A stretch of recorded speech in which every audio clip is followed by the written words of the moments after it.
Environnement avec cette île classée réserve de la biosphère, toujours par l'UNESCO. Une île écologique aux Canaries. Dans 5 ans, elle sera autosuffisante en énergie. Une première. Reportage Dorothée Cochard, Frédéric Bon. Hierro est la plus petite des îles Canaries. 10 000 âmes seulement.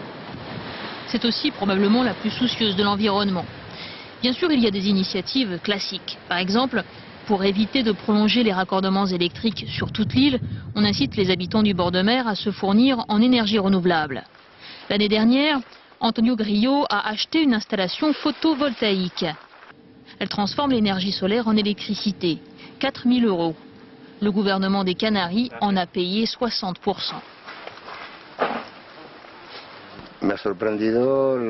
Ce qui m'a surpris, c'est la capacité électrique. Parce qu'avec cette installation, j'utilise tous mes appareils de jardinage et tous les appareils électroménagers. Ça représente une sacrée énergie. Le gouvernement local va plus loin. Depuis 7 ans, il finance cette ferme expérimentale qui fabrique du biogaz. Explication. Tout commence avec le purin des cochons. Il est récupéré sous la dalle. Il passe là-dessous, dans un tuyau, vers la partie extérieure. Il arrive ensuite jusqu'au biodigesteur, un réservoir dans lequel il fermente et ça produit du gaz qui alimente un transformateur électrique. Hierro nourrit une autre ambition.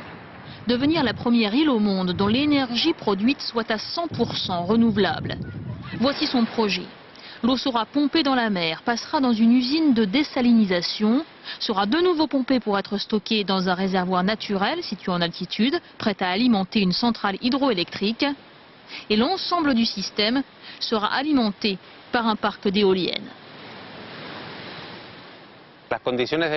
C'est un projet possible parce qu'ici, à Hierro, d'abord, il y a peu d'habitants, et ensuite, on est dans une situation géographique qui nous assure du vent 365 jours par an.